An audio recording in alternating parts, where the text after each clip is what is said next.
Yeah. Okay, so we can start. Okay, so welcome, good morning, welcome everyone to Women's Health Matters podcast. And on this podcast, we look at every area of women's life. So today I'm joined by Paul Rees, he's a business coach. And also just tell you a little bit about myself as well. I'm an acupuncturist and a women's health coach. So I help women in different areas of their lives, depending on where you are. So it could be cycle, it could be fertility, pregnancy, perimenopause, or menopause. So wherever you are. And also, please don't forget to subscribe to this channel, because I have some amazing speakers on that I've had in the past, and some amazing speakers ready to come on as well. So today, as I said, I'm joined by Paul. Welcome, Paul, to the podcast. I'm going to let you introduce yourself and tell us a little bit about what you do. Happy days. Lucy, thank you for having me on. It really is appreciated. So I'm a business design expert. So what I do is I app design business. I specialize in niching through what is the coaching, business coaching platform. I've been 19 years at this. Wow. I kind of did my industry in the US and Canada for the first 10 years. That's where I did my apprenticeship then, I should say. It's been a crazy 19 years. I've really enjoyed it. Like any business, you know, there are days that you think maybe I should get a real job, and there's days that you absolutely thrive on what you do. So yeah, it's been a really good 2 years of rethink and redo. As far as the coaching industry goes, you know, there's certainly been a change in the industry. Due to the influx of, we could say, people coming into the coaching industry, executives and things. So I think there's a lot going on right now in the whole industry, and a lot of great opportunities, you know, and the YouTubing and the lives and everything is really supersonic the knowledge industry and the messaging world for sure. So so tell us, how did you go from working in the US and Canada to setting, I presume you're back in Wales, to setting up your own coaching business? Well, we were already set up as such. So we never sort of set office in the US. We would travel, sometimes 6 and every 10 months we'd be away. But then that's when you had to be face-to-face. I'm not saying that's a healthy way to run a business. Traveling, it sounds great, but you don't get much time to rest for sure. So I think about 9 years ago, I just decided that I had enough for the airports and things, because we associate an airport as a great experience because you're going on a holiday usually when in an airport. When you're traveling for business, it's a whole different experience. So I just decided to reshape the business so it was purely digital, and of course in those days it was all Skype, not Zoom. So everything was done via Skype, and so we were doing digital video seminars and workshops and things. Probably started about 9 years ago, and created that transition. So we stayed in international business but without the need for a passport. Wow, how did you manage? Was that kind of weird the first time doing it through Skype as opposed to face-to-face? Well, it was certainly unreliable, for sure. Yeah. I mean, Skype was very unpredictable, where Zoom is pretty much a solid platform, depending, of course, on the internet. Well, what we realized was that we had to somehow create the same experience. So it does require a greater push personality-wise, because you've got to project your energy into the screen for your listener, your viewer, and to experience that same energy and have that same enthusiasm through what could be a 2, 3, 4 day seminar workshop or a 1 hour lecture opportunity. So we just made sure we had plenty of good camera angles, and there's lots of software out there that allows you to have several screens almost of so you can be yourself. You can have a whiteboard on a screen. There's lots you can do now, very simply and easily, to create that international business from home. That's interesting, because I did the UPW with Tony Robbins, and you know the way he has massive screens all around him, and the setup, and he was like, this amazing setup and all this work that went in, but it's possible for, say, the likes of me to run a seminar like that from my home. Very simply is, let's think about it. We have the social media superstars now. And I'm not talking about Hollywood, about social media, YouTube superstars, Facebook superstars, and these guys have perhaps 500,000 viewers, subscribers every week, and are really penetrating out amazing messages and amazing content from just using, a couple of GoPros and a very simple video and editing kit you can buy for £70 online. I have a YouTube channel. I have two GoPros and a video camera, and I can make something very substantial in a space of maybe 2 or 3 hours, and post on once a week, and that gets you above the noise. It does get you above the noise. It's very hard to get above the noise. So how would you recommend, like with social media? So I'm thinking of me now, and for business wise, posting and stuff. Would you necessarily think that 1 time a week is enough, 2 times a week is enough? Because sometimes you can get stuck in that social media bubble. Now, it depends on your purpose. So generally, they should say there's different qualities of posts that you put each day on social media. It could be that you are giving a message, or you're giving something free, or you're just promoting a simple quote. So each day has a different purpose, and I have a whole PDF on that we can share with your people. Yeah. So but YouTubing, generally, as long as you have it posted up there, you deliver a video perhaps once a week. I deliver a video every Wednesday on YouTube. So that means my audience will come on that Wednesday and look for that new video each week. Facebook is very different. Facebook is a quick, active, sharp penetration. Now, you can do that daily, but there has to be a different purpose. So are you giving value? Are you offering a lead? Are you giving, a free gift? Whatever it may be, there each day has to be very different. That's the thing. So I don't post every day on social media. Now, you can, because there's software that allows you to load up 6 months worth of messages, and then it'll do that for you each day. But then it depends. If your audience is social media, then of course that's your platform to work on. I use social media purely for awareness of the business, and because I'm a keynote speaker by trade, that social media is about creating the profile and keep dropping in quality messages and just really keep that knowledge going.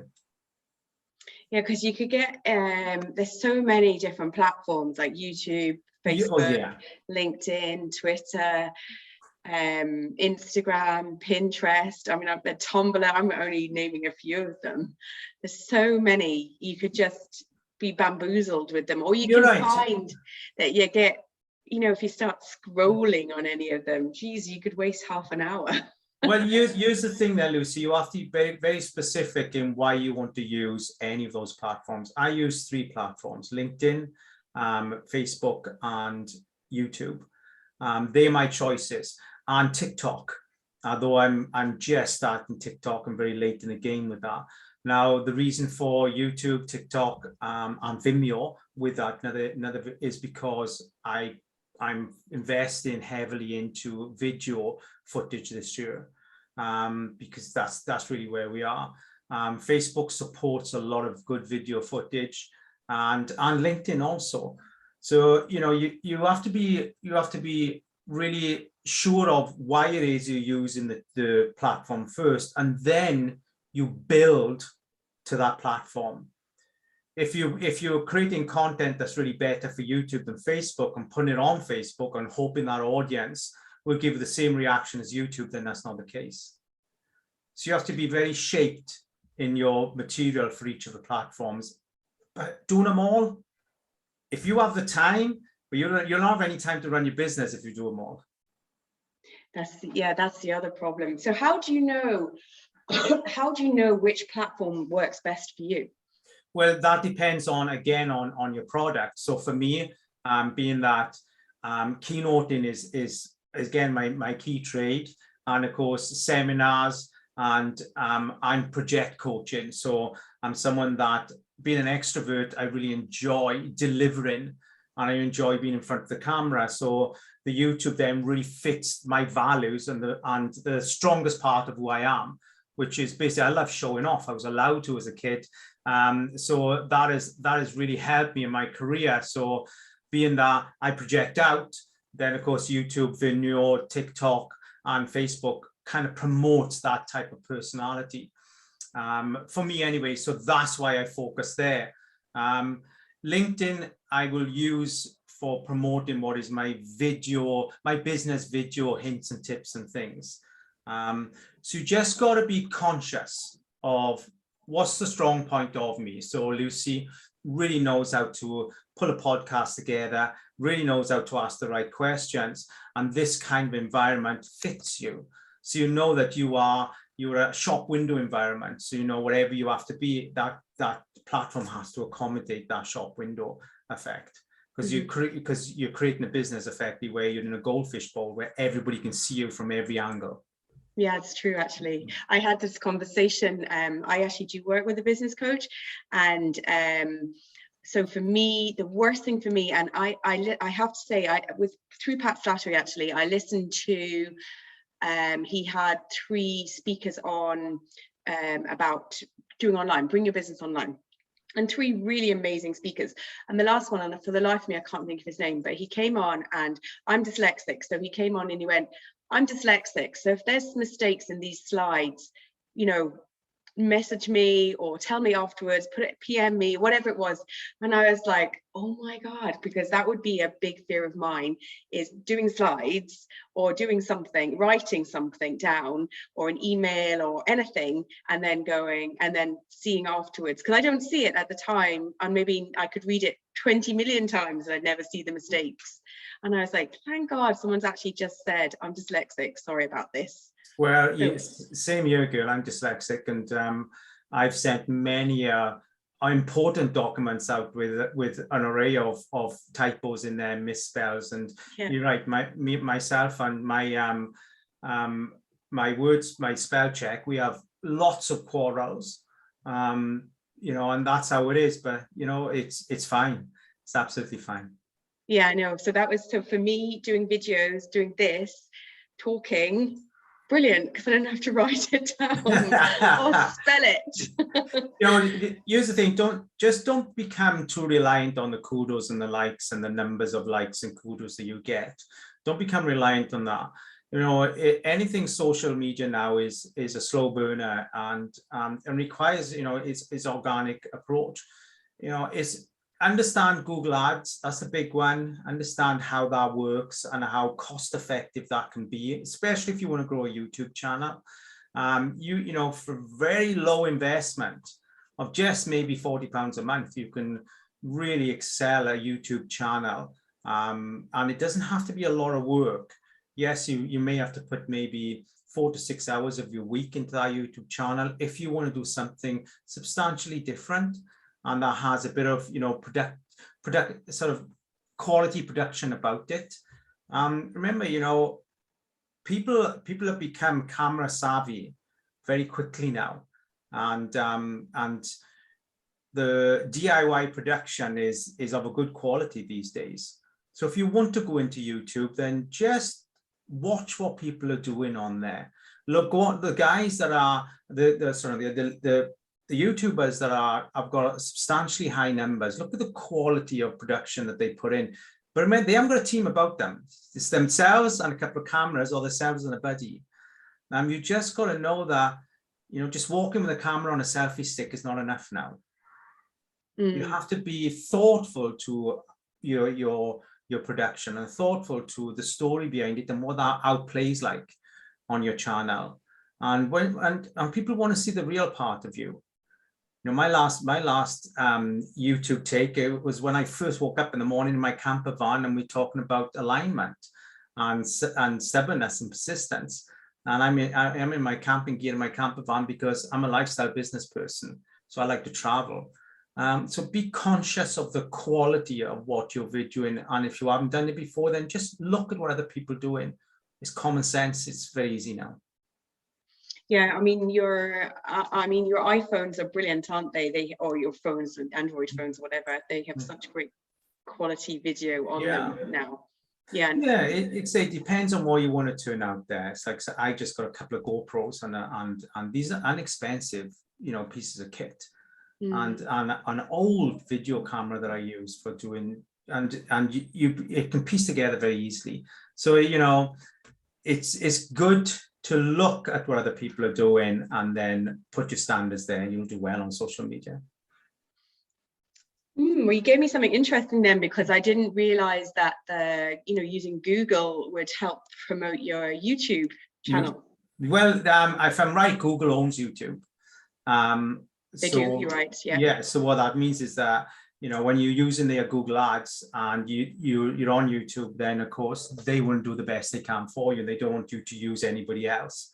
So very, very cost-effective way of promoting. I learned that actually when I spoke to someone today that I interviewed, and because I've been marketing heavily into YouTube and when I didn't have to. So just be aware, do your research, which I didn't do.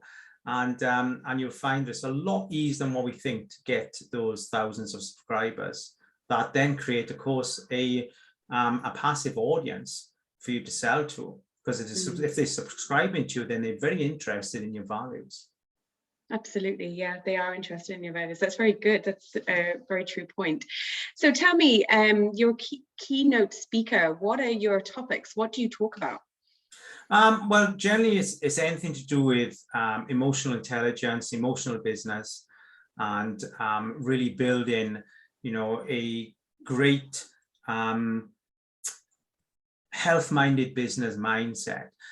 As I'm a lifestyle business person, so when I coach my clients, what we do is we build specifically build niched businesses. So I specialize in niching teams, business owners, and up designing current businesses to actually create a business where it brings a lifestyle rather than being locked into a business. So all my YouTubes are really about all those kinds of nuggets that are needed to make a business work for you, not you work for it. So it's something I'm passionate about. It's interesting because we had friends yesterday staying with us, and they were saying that his business is ruling him, not his ruling the business. But he's got to the point where he was saying he had no energy to change, didn't have the energy or the motivation or the drive to change the way he was doing things. So what would you say to anyone who's in that position, who is maybe, been working really hard, maybe nearly there, but not quite at that point, and don't know how to get the balance between life and work?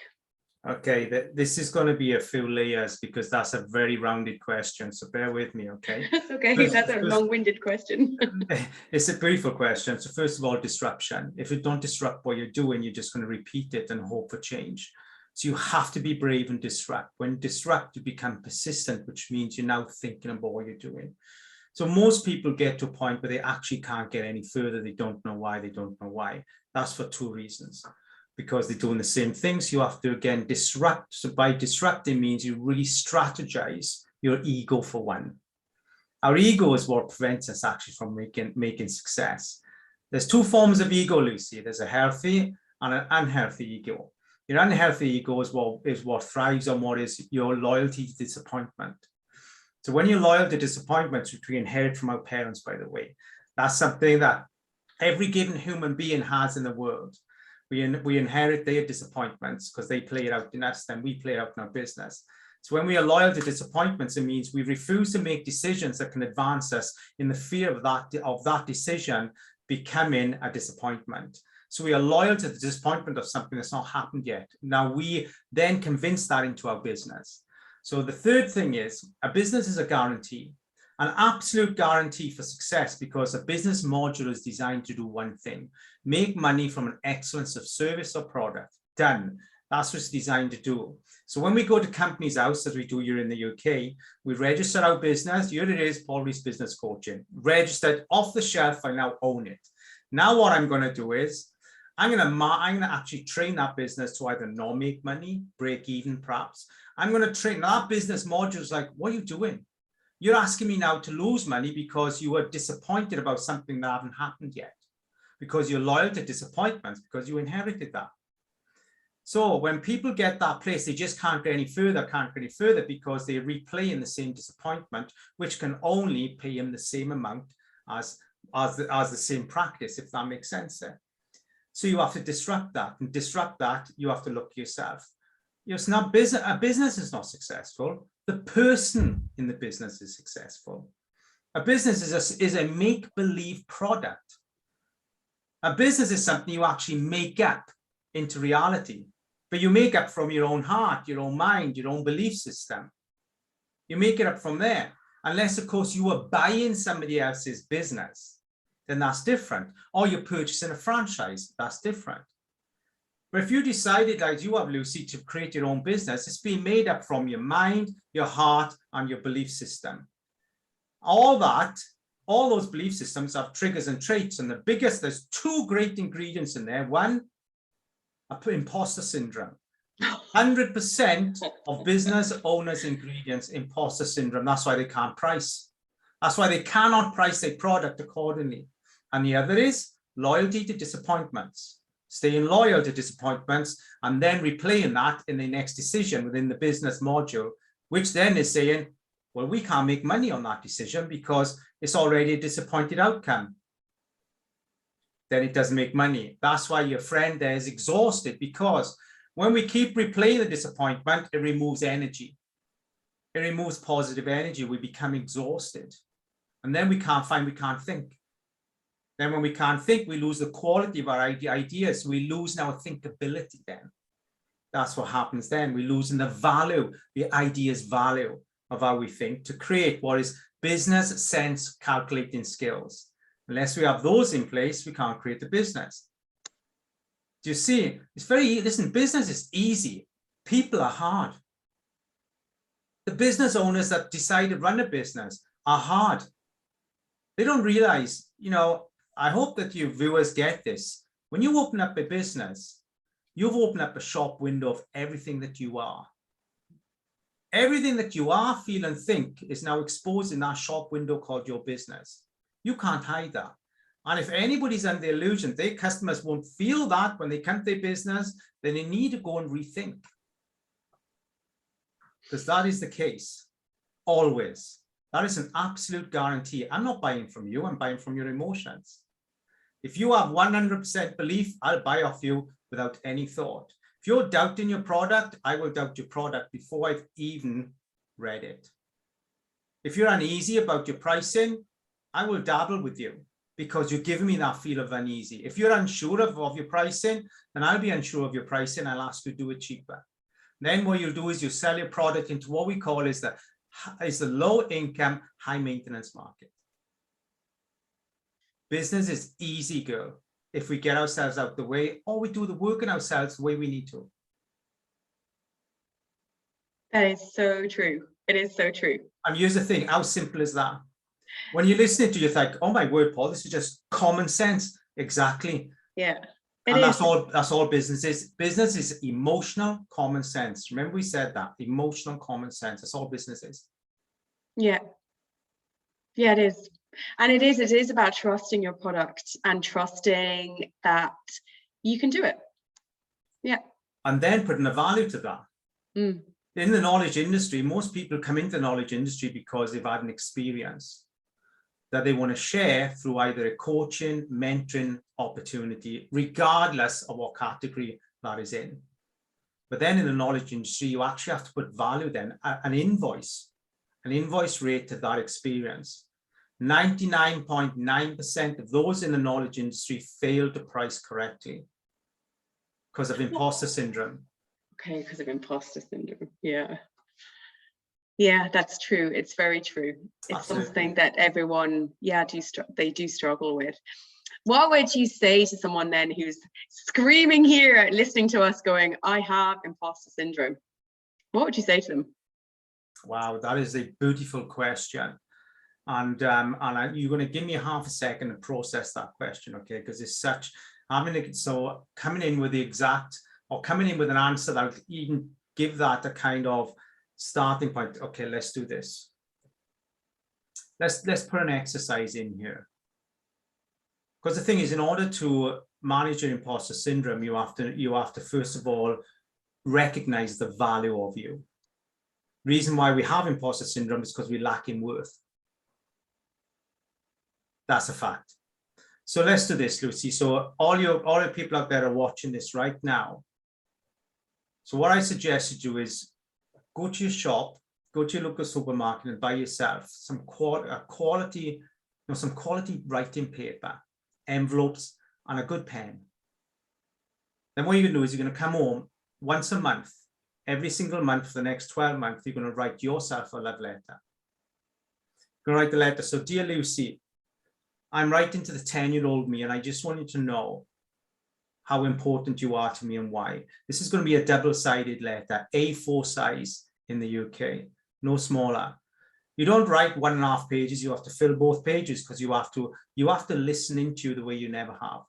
So in order to do this over 12 letters, you pick age categories. So it can be between 1 and 4. You think you want to remember, you will. 4 and 8, 8 and 12, 12 to 16, 16 to 20. To go 4-year blocks. And when you write that letter, you put in an envelope and you stamp it and you post it into snail mail. When you post it, in the which mail? Sorry. Snail mail, post office, into post box. You put it in the post box, into mail, not email, snail mail.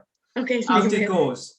When it comes back to you, now remember, this girl has written to you. So Lucy, this girl has written to you and sent that letter to you. It comes back to you. Grab yourself a nice cup of water, herbal tea, whatever it be, because you've got to give the respect to the girl that's just written to you. Then you sit down with that cuppa and you listen to what she has to say. Now we are seeing ourselves. When you write to paper, it's called heart to paper, not pen to paper. That connection.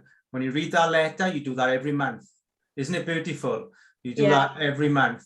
Now that is going to help you remove your imposter syndrome because it's going to make you see you. This letter is one way. She is writing to you because she wants to know, she wants to tell you all the good and the bad about yourself, but most of all, how important you are to the world. Now, remember the age categories. You are not writing to the 1 to the 4-year-old. The 4-year-old is writing to you. That's how it goes. The age that you have chosen is that age little girl that's writing to you. So you've got to allow for that in the letter. That's how you help imposter syndrome. It's powerful. It's vital. I have this exercise. I've had thousands over the years doing this exercise. The reason being is because you have to understand who you are. Otherwise, Lucy, why would I want to buy from you? Don't be a driving instructor, then go and drink and drive. Don't think you can sell the best part of you and not done the work first. It's not possible. That's why the SME market is so busy and so noisy. 99% of those in business, the SME market, need to do work in themselves. That is true. We're trading heart to heart now. We were business to business many years ago. Then we went people to people. Then we went mind to mind. We're trading heart to heart in the business world. It'll be soul to soul next. Do you reckon it will change to that one? Probably. You're probably right. The well-being attitude and development now is open in the business world to a very open-minded place. We are now shifting from the pointiness of the suited business world, and we are moving into the heart of the business world. COVID helped us do that. Whilst the country was grieving, it was also creating for a healthier business environment, even though not everybody would have got through. Trust me, I flatlined financially several times through the COVID period. And it really had to make me rethink. I'm only 30% capacity right now. I'm having to rethink to put myself above the noise. That's what's so beautiful about the business world. Not rethinking because I'm running from something. I'm rethinking because I'm redeveloping. How great is that? COVID has forced me to develop myself over and over and over. What a beautiful opportunity. That's what the business world does. There's never anything negative. It becomes desperate when we become loyal to disappointment. That is true, actually. I completely agree with you on all those things. And I have to say as well, for COVID, for my business, I went from busy, enjoying treating my clients, to suddenly, because I was bricks and mortar, to having no one in the door. It was just like tumbleweeds. And the guilt you feel then, because you'd be helping women who are trying to get pregnant, or who were pregnant, who were scared, all sorts of things, or going through menopause, whatever. So and then suddenly not being able to offer them that support. So yeah, going back, I went back and studied life coaching, and then that was a big, again, what you were saying, the letter and stuff was a huge lesson to me, finding different aspects about myself that I had not wanted to look at or had buried away, and bringing it up, and it has made a difference. I have to agree with you. And there's still work. I think it's an ongoing work in progress on ourselves. Oh, absolutely. Something. Thankfully, it'll never end. No, Thankfully. Exactly. It's very, sorry, I'm interrupting you. It's really interesting, again, back to my friends yesterday. They're the same age as me. They're in their 50s, and well, they're just 50, and they were, thinking about retirement. And I have to be honest, I was really taken back by this, because retirement would be something that's just nowhere near on my horizon. I have so many things to share with people and learn, and continuing to learn. I'm constantly doing courses and learning stuff to help improve, so I can bring it to my own clients then as well. Yeah, it's very interesting. I think the word retirement should be replaced with the word life promotion. I think what happens is retirement is a dead end word. It means that you just stop something. But actually, if you have when you do get to that place when you can create that wonderful opportunity, then you've actually created life promotion in your life, because now you're in a place where you're able to be you in a way you never have been.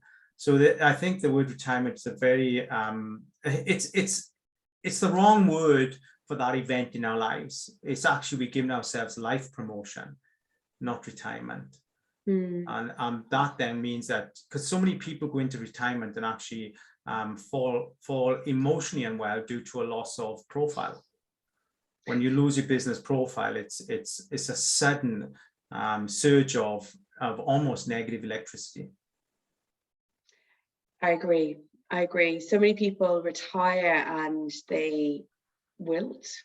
They have nothing, wilt and die. They really do. And we are here on and I'm guessing the large portion of your audience is women. Yep. And I just like to say, well done to you guys, because here's the thing. I have a beautiful wife, and I'm going to bring this in because Deb runs her own business. She's a life strategist, but also going through the change. And the business professional world has no preparation for this.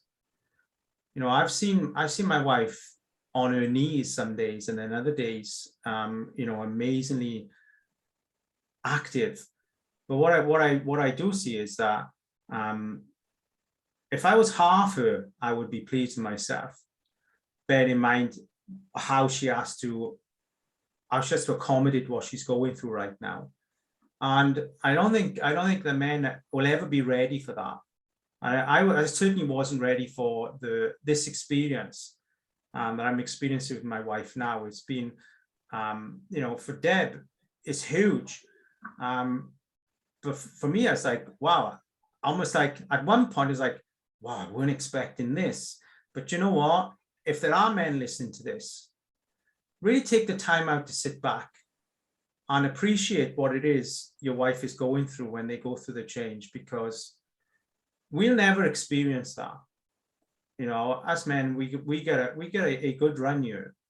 We really do. We'll never experience that. But watching someone go through the change and still provide 100% commitment to life, to clients, to business, is something I'll never have to ask of myself, ever. And I think men are very unappreciative of what it takes to go through the change. They really are. And like I say, if I had half of stamina, I'd be twice the businessman for sure. That's a huge compliment to your wife. But you know, it's a task that I just did not realize. I didn't give any thought to it. Nobody gives thought to the change, and there is no room for it. Sadly, there's no room for it, Lucy. We've gone off gender here, and I do apologize. I know, no, it's absolutely fine. No, it's. I'm really glad that you did say that, because, you know, for all men, you know, they're going to know someone, and me, and myself going through it, who go through that stage in their lives, and it's just a stage. And I think it's so frowned upon here, and you get called. I live in Ireland, but I'm from the UK, so it's similar. You know, you get called, like, you're past it, cronyism. You know, there's so many negative names that go with menopause.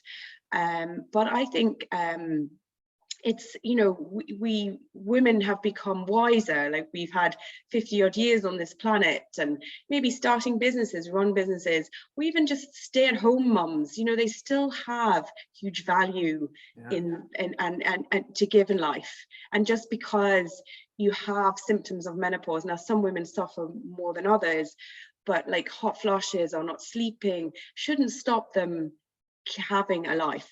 It's a bit, you know. But there's no room for it either. Let's go back. You know, I don't know anywhere in the corporate world where it's like, you know, when we go through the hormonal change, it's okay. There's leave for that. You know, it's not there. I've seen my wife suffer hugely mentally through this experience, and the flushes. Yeah, she said she'd been in the Caribbean for the last 12 months. With the flushes because of how it is. Yeah, trust me, guys, it goes, is sometimes you're like next to an oven.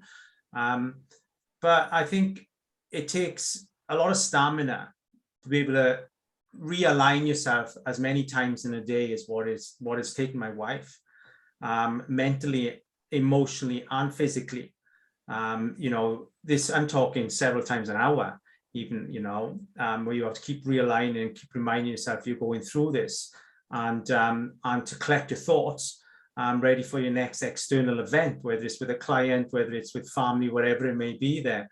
And you know, it's brutal. I'll say that it's brutal. And I do applaud everybody, every woman that's going through this out there. And I ask men, please, really give the time to understand it over anything else you've gone through in your life, because it's such an invisible change.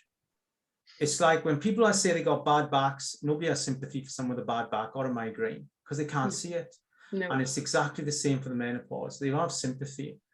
And so I say, lads, you know, really sit, look, analyze, and appreciate what that woman is having to keep together in order to keep you happy while she's going through what she's going through.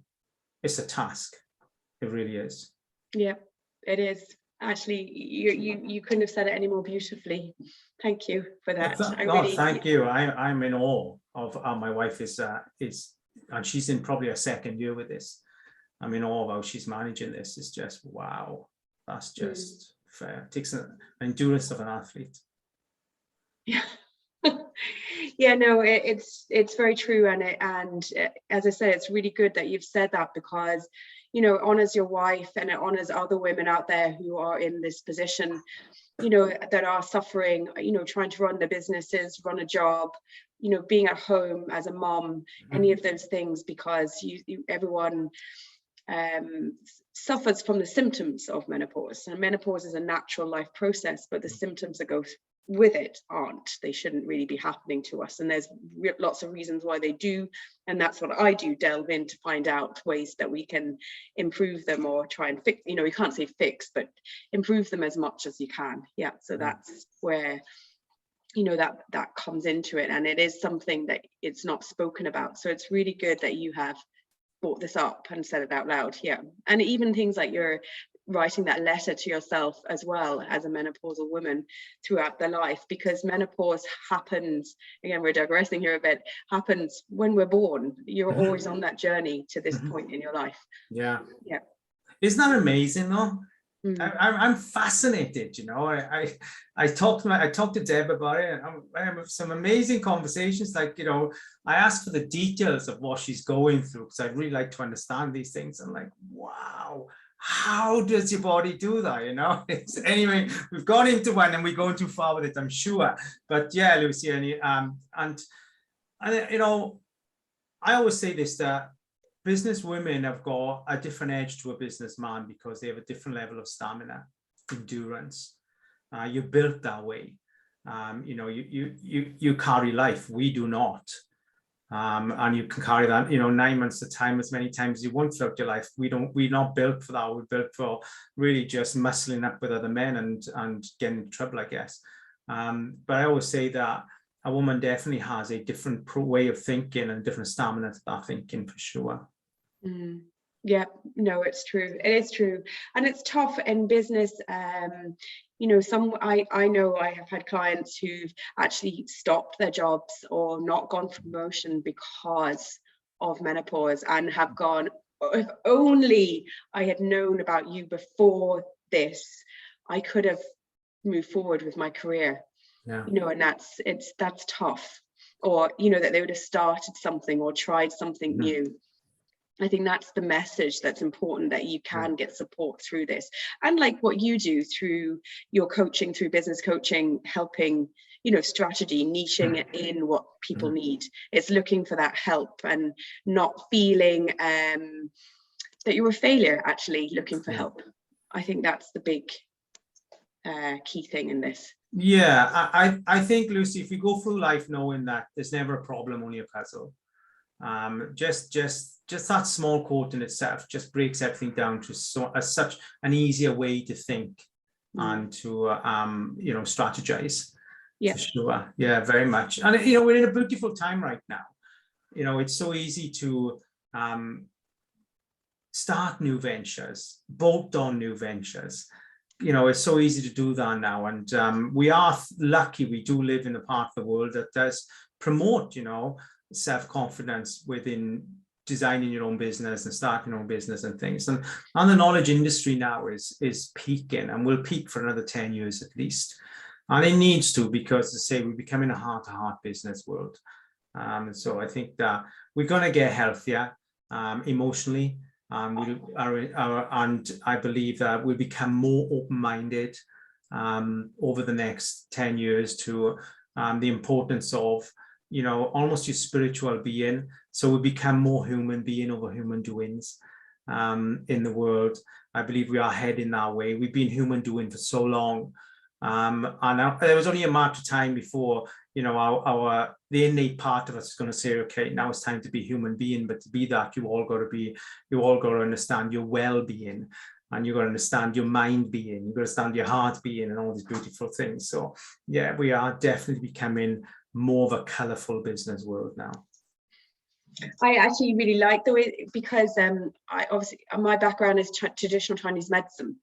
So a lot of it is that from the Taoist, from the way you eat, the way you sleep, the way you think, everything, and thinking, not just, everything. It's your outward thinking, whatever you do, as I say, if it's work or job or your own business, yeah, it's the same. It is thinking in all those different levels. It's very interesting the way it's all now doing like a big circle. I mean, it had to. I come from a very spiritual background myself. I'm not a religious person as such, but I'm a very spiritual person. I love my guides and things, and I'm very cool with all that kind of stuff.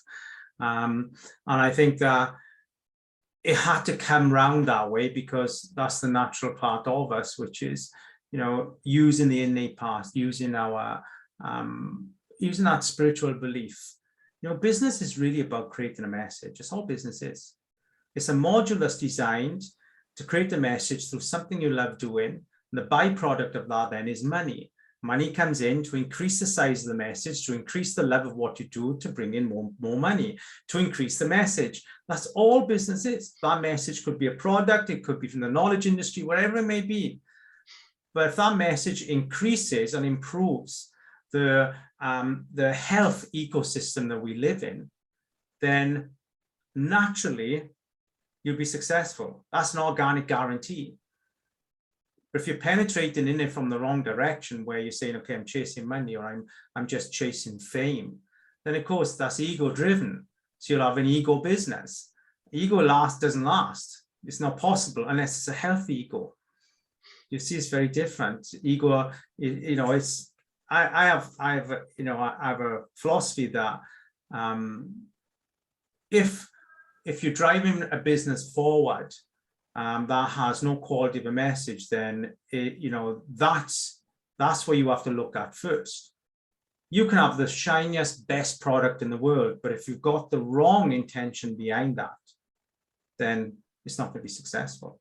People are attracted to healthy emotions. We're attracted to healthy emotions always. Wisdom. We love wisdom as a human race. We love it. And of course, you look at the digital technology, that can't work with wisdom because it just travels too fast.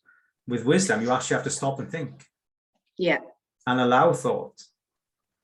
I share this because I've gone on a little here, Lucy, and I do apologize. And please cut in at any given time. But here's the thing to your viewers and listeners, is that success comes from hearing who you are, from listening to who you are.